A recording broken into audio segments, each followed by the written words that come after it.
Alright, so in this video we go over section 1.4, other types of equations such as radical equations, equations in quadratic form, and factorable equations. So we will begin with solving radical equations. So the first step to solve a radical equation is to isolate the term containing the radical expression. And then for step 2, apply the power rule by raising each side of the equation to the power equal to the index of the isolated radical term. What do we mean by this? It would be a good idea to review what do we mean by that. For example, if you have the square root of x equals 3. So in this case there is an invisible 2 in the index right here. So we are going to raise to the power which is the same as the index. In this case we are going to square both sides, cancel the radical index with the exponent, and we get x equals 9. As another example, if I have the cube root of x equals to, let's say, 2, for example.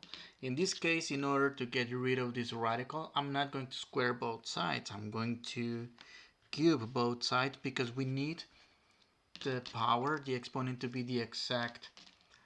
It needs to match with the index of the radical, giving us x equals, so cancel, cancel, 2 cubed equals 8. Likewise, if we had another, I don't know, the fifth root of x equals also 2. Let's not make this bigger. So we do the power rule by exponentiating both sides, by raising both sides to the fifth. In this case, cancel, cancel. X equals 32. If we have like a wacky number here, for example, the 73rd root of x equals 53. I don't know. What do we have to do? Raise to the 73rd on both sides of the equation. Cancel the index with the exponent to give us x equals 53 to the 73rd power. Of course, there's no way we can write all the digits. It will be a really huge number. Really, the point is to illustrate how does the power rule works. Once we get that applied, we solve the equation, okay, and check answers at the end by substituting each result in the given equation. Okay, so for example 1, letter A, well, we can notice that the radical it's already isolated, so we don't need to move anything around. Alright, so all we can do is square both sides right away. Square both sides. The radical cancels with the index of the radical cancels with the exponent, and we get 3x plus 4 equals, in this case, 4. Okay.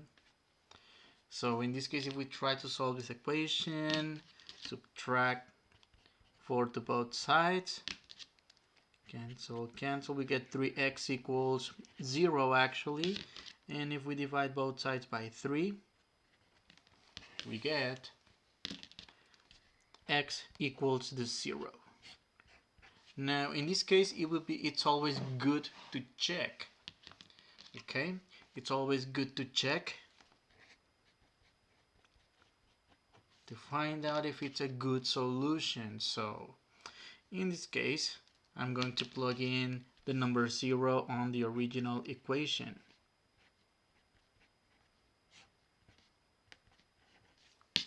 So I'm going to have this, 3 times 0, that's going to be 0 plus 4 equals 2. 0 plus 4 is 4.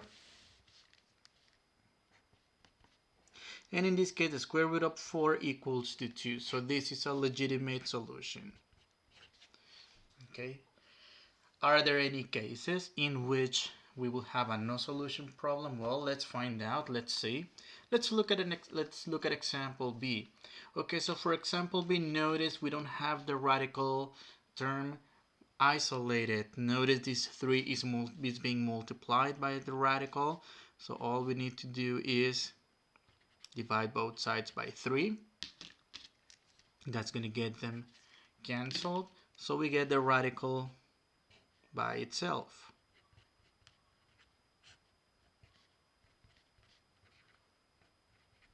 Okay, so now that we have the radical isolated, we do the opposite of taking the radical, which in this case is raising to the power equal to the index of the radical. Again, there is an invisible 2, so we square both sides. Here, be careful.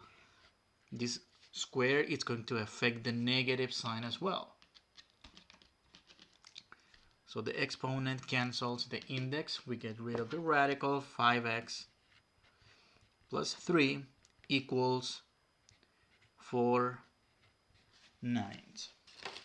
Okay. Now next step is to isolate to solve the equation, solve the remaining equation. Subtract 3 to both sides of the equation to get 5x equals 4/9 minus 3, 4/9. Subtract 3, we get negative 23/9.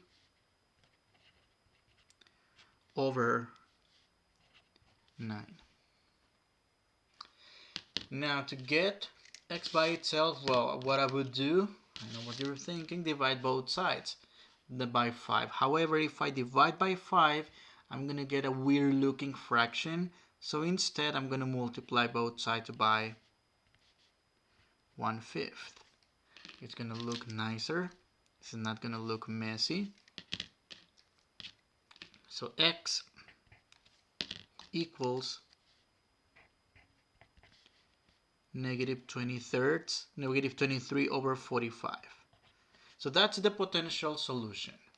Now we need to check just the same way we did it in the previous example. So to check, plug back in the original equation. 3 times 5 times negative 23/45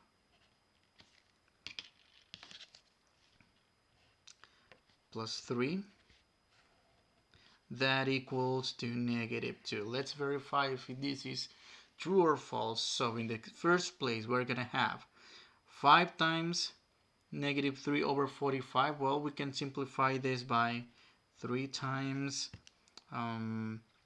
negative 23/9 plus 3. Is that equal to negative 2? Okay, let's find out. Let me add 3. And I get 4 9s.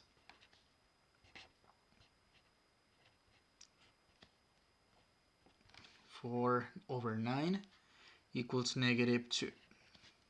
Okay, I think I'm gonna run out of space here. Let me go over here. And then the square root of 4/9, that's gonna give us a nice number. Square root of 4 is 2, and the square root of 9 is 3. So in this case, we may cancel the 3's. So this is equals to 2. This is a times. This is a multiplication and a minus. So here we get the following fallacy here. We get to the fact that 2 equals negative 2, which is a false statement. So in this case, this is not going to be a solution. And this equation has no solution.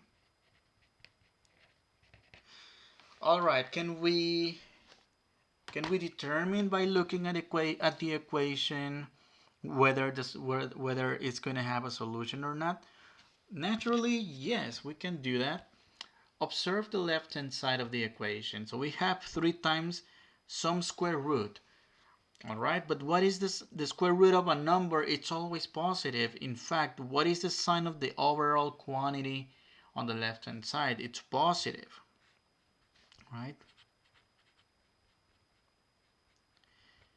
Can a positive number be equal to some negative number? That's not possible.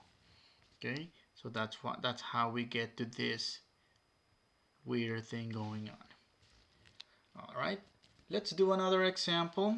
Let's do one last one for radical equations. Wait, no, that's not the last one. So I'm going to add 1 to both sides to get the cube root of 1 minus 2x equals 1. So in this case, I'm not going to square both sides to get the equation solved. I'm going to cube both sides. Cube. So the cube root cancels with the cube power, and we get 1 minus 2x, which equals to 1. All right. So if I subtract 1 from both sides, it looks like I'm going to get another 0 here. X equals to 0. All right, let's go back and plug this in. Let's check.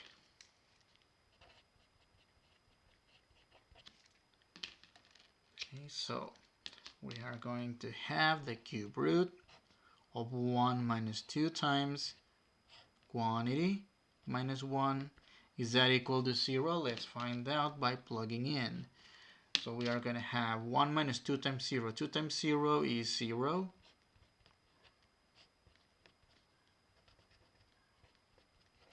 1 minus 0 is simply 1.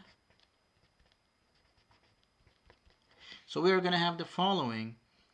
The cube root of 1 is 1 minus 1, which in this case, it's true that 0 equals to 0, so this is an okay and legitimate solution.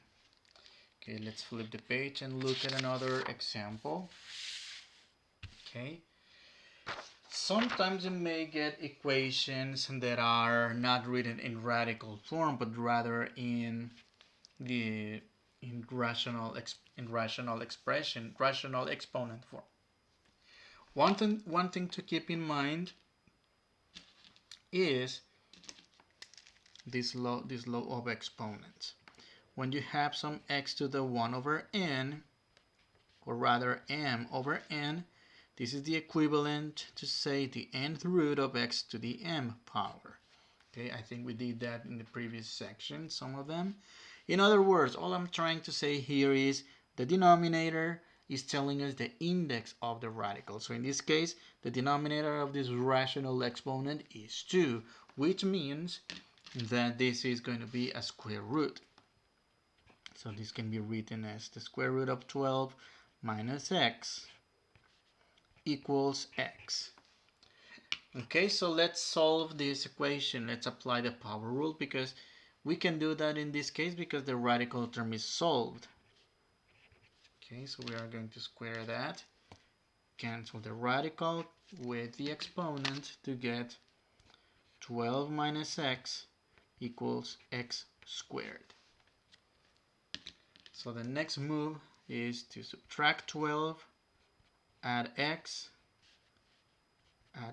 subtract 12, cancel everything, and get the equation x squared plus x minus 12 equals to 0. So in this case, this problem gave rise to a quadratic equation that we can solve by factoring. So we're going to look for factors of negative 12 that add up to positive 1 in this case. I'm going to think of 3 and 4. I want this to be positive, so the largest has to be the positive and the smallest the negative, because 4 minus 3 is positive 1. 4 times negative 3 is negative 12.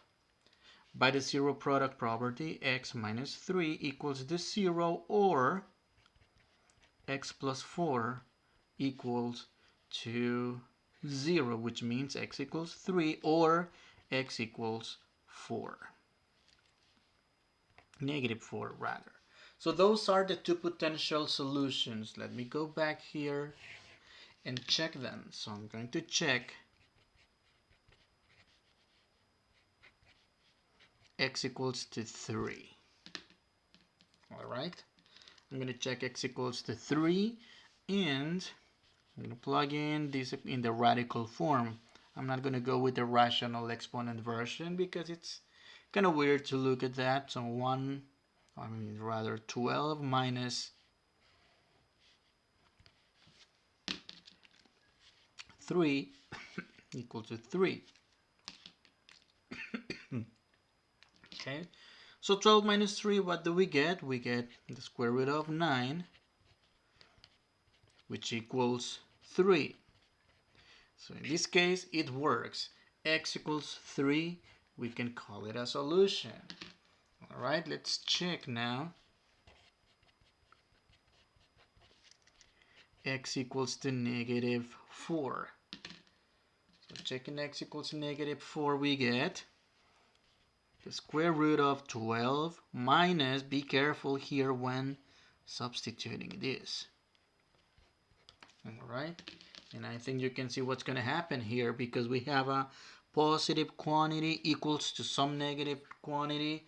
That ain't going to work. So negative 4, negative 4. Should have used a different color in this case. All right, so in this case, you might want to use the smile rule to give us 12 plus 4. Negative 4. 12 plus 4 equals 16. So we're going to have 4 equals to negative 4. So in this case, this is a false statement. And this is not a solution.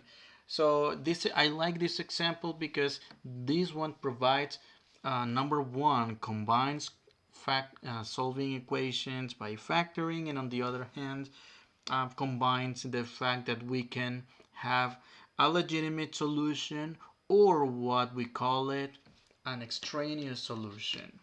So this is the only thing we need to say as a note. X equals negative 4 is an extraneous solution. An extraneous solution, it's called an extraneous solution because it comes from the algebraic process, but at the end it doesn't check the original equation. That's what we call an extraneous solution. All right, let's move on to another topic, solving equations in quadratic form. So we are going to have equations like example A, like letter A in example 2.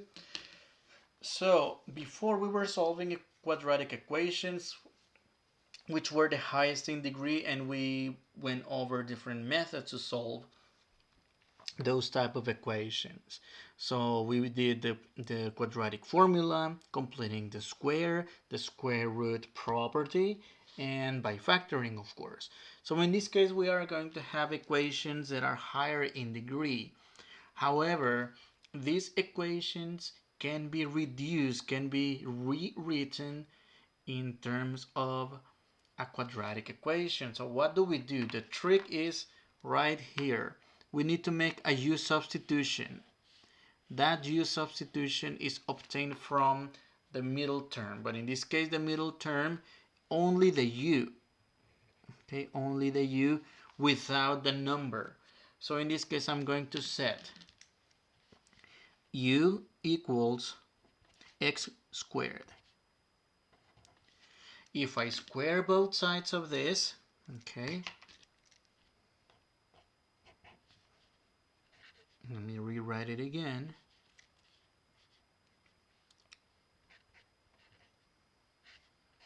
So I'm going to square both sides, square, to get u squared equals x to the 4th. Okay, so that's what we obtain. That will be our substitution. This is one part of the substitution. This is the second part of the substitution. So what am I going to do here? I'm going to replace this x to the fourth with u squared minus 10 x squared. I'm going to replace it with the letter u and plus 25. All right. So now we are going to solve this equation using factoring or quadratic formula. Well, we preferably do the shortest method possible to avoid wasting valuable time. In this case, well, let's see if we can find factors of 25 that add up to 10, and in this case, u minus 5, u minus 5. All right.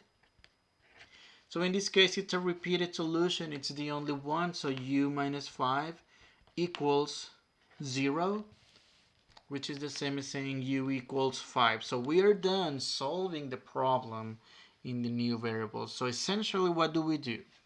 We have an equation in the world of x. We warp to the world of u, solve the equation in the world of u, which is what we have so far, and then we go back and substitute to the original world, which is the world of x. All right. So we are going to have x equals 5. All right. That's what we're going to have. So now we need to solve this baby equation using the square root property. Okay, so x equals plus or minus the square root of 5, which means in the set solution, when you do MyMathLab, you are going to be asked to list the solutions in a set separated by commas. Okay, so that's two solutions. All right, so looking at the equation, well, it has a power 4. That is correct. So we would have expected 4 solutions. Yes, but it turns out that these two were the same, giving rise to only 2 solutions. If we had, I don't know, like a -5 and a -4, for example, well, in this case, we would have obtained 4 solutions. Okay, so let's look at another example. Let's move on to the next page. So in this case, we have a kind of a weird looking equation. All right, so we don't even have powers per se, even though we do actually. So we have the exponent 1 and exponent 1/2. So in this case, again, like I mentioned before, that u substitution comes from the middle term, which in this case is what I'm highlighting here, which is going to be u equals the square root of x. So that's going to be our u. I'm going to square both sides of this. Square it. Square and square. In this case, we are going to obtain the following. U squared equals, notice how this radical cancels the power, leaving us with only x. So these are our new terms in the new world, the world of u. Again, we were given an equation in the world of x, warped to the world of u. We are going to solve the equation in the world of u. So x equals u squared plus 13. Instead of square root of x, I'm going to write the letter u plus 36. That equals to 0. All right, let me make this look like a 13. It was going to look like a b or something. Now notice how we transform a weird looking equation into a quadratic equation. So in this case, can we solve this by factoring? Let's find out. Are there factors of 36 that add up to 13? Yes. U plus 4, u plus 9. Because 9 times 4 equals 36 at the same time that 4 plus 9 equals 13. So by the zero product property, we get u plus 4 equals to 0 and u plus 9 equals to 0, which means u equals negative 4 and u equals negative 9. All right. Now, we got the solutions in the world of u, yes? So that's what we do. Have a weird looking equation, right, turn it into a different world, solve the equation in a new world, and then once you solve it, go back to the original world. So in this case, I'm going to have the square root of x to be equal to negative 4 and negative 9. So what do we do? Square both sides. Square both sides to get rid of those radicals. That's going to give us x equals 16 and x equals 81. Again, two solutions. Okay. Let's do another example. So in this case, we have an example in which we have rational exponents, x to the 1/2 minus 4, x to the 1/4, and that equals plus 4, and that equals to 0. Okay, let's see how we are going to deal with this equation. All right, again, focus on the middle term without the coefficient, just the algebraic part, right? Just the variable part of the coefficient, of the term, and let that u equals to x to the 1/4. What am I going to do? Square both sides. When we do that, squared, squared. All right, so what are we going to obtain here? Going to obtain the u squared equals, okay, in this case, power of another power, multiply the powers, multiply 1/4 times 2, we get x to the 2/4, but in this case, this power can be reduced to lower terms.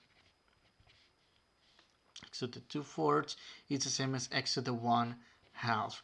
Doesn't that match the leading term? Right? It does. So, let me circle, rather box, the u and the u squared that we are going to use for the substitution. So u squared minus 4 times u plus 4 equals to 0. All right.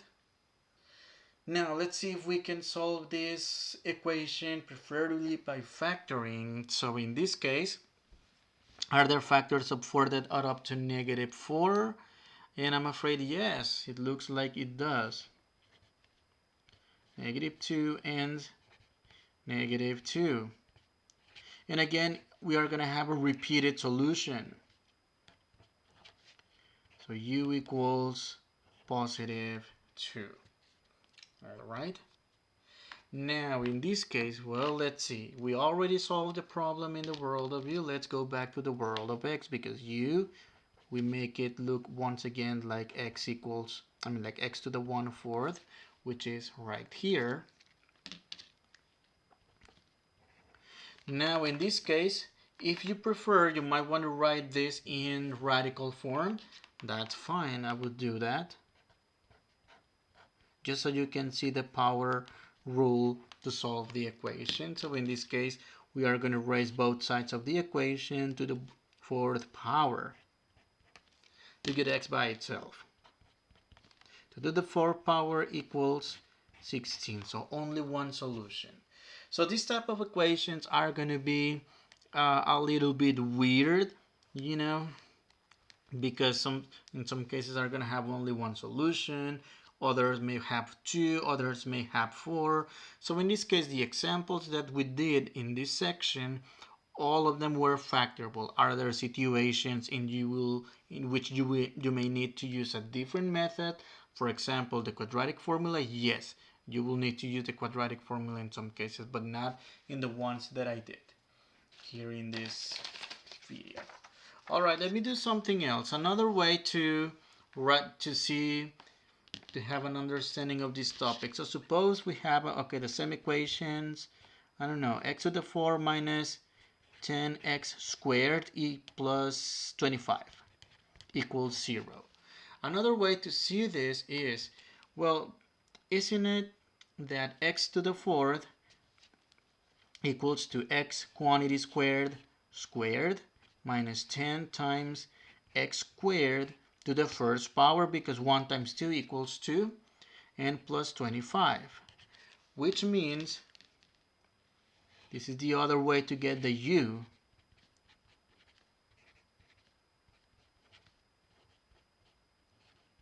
That's another way. All right. However, in other cases like this example,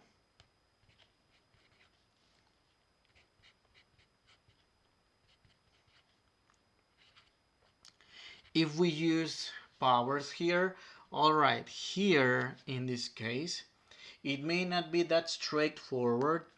However, this is the same as saying the square root of x, because the square root of x squared gives us x plus 13 times the square root of x plus 36 equals to 0. And now in this case, observe this. This is going to be our u, just the same way we did it in the previous example. So that's going to give us u squared plus 13u plus 36.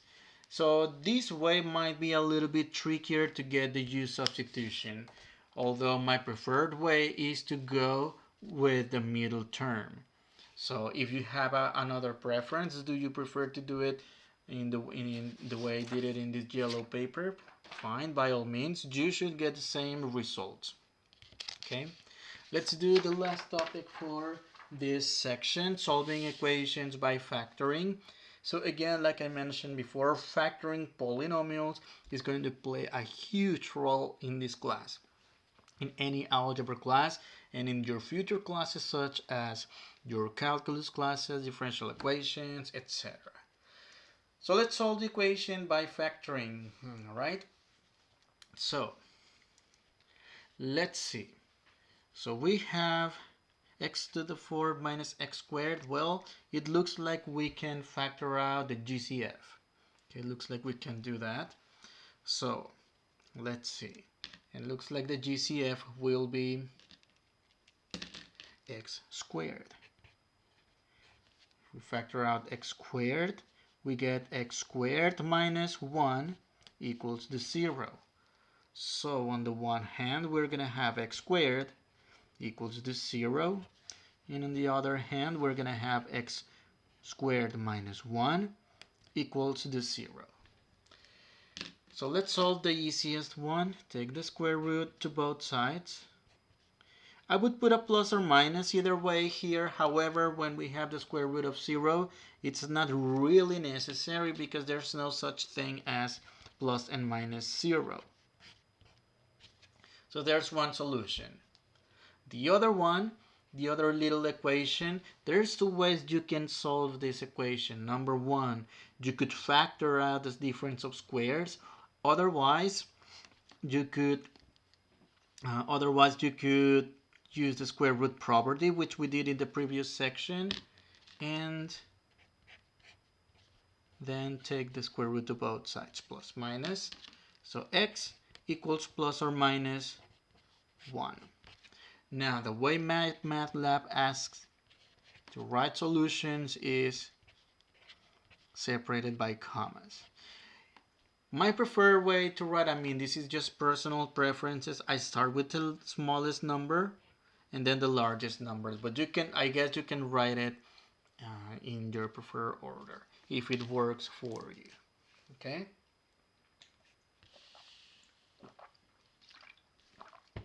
Now let's look at one more equation.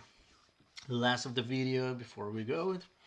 Okay, so in this case, we need to make sure that all terms are on the left hand side of the equation. If you observe this equation, it is not the case. Subtract x to both sides. Subtract 4 to both sides.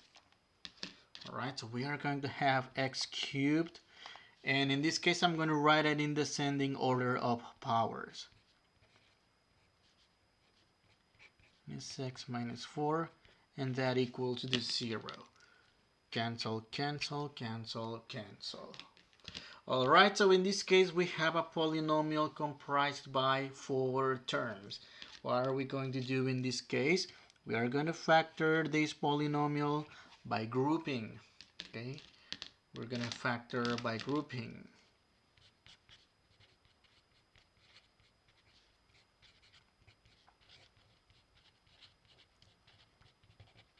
Okay, factor by grouping. So in this case, what am I going to do? I'm going to find the GCF of each group, x squared. In this case, it's x squared for the first term. X squared minus, rather times x plus 4. And in this case, the GCF, well, between x and 4, they don't have anything in common other than the negative 1. So we are really factoring a negative 1. If you factor the negative 1, that changes the sign of these two terms. This negative becomes positive. Notice there's nothing in the front. This negative 4 becomes positive. There's nothing in the front.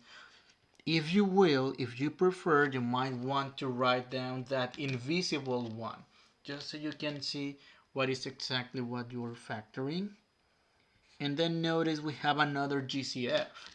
So the GCF is going to be x plus 4, factor out x plus 4 times x squared minus 1 equals the 0. It looks like we are essentially done, right? However, there's more we can still do any further by factoring the difference of squares.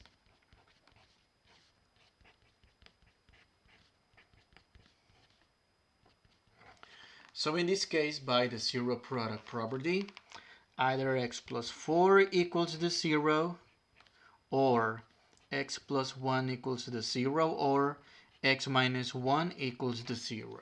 Solving each baby equation, we get x equals negative 4, x equals negative 1, or x equals positive 1. So those are the three solutions. Now let's write it as x equals curly braces, negative 4, negative 1, 1. Final answer. And this is the end of this section. See you on the next video.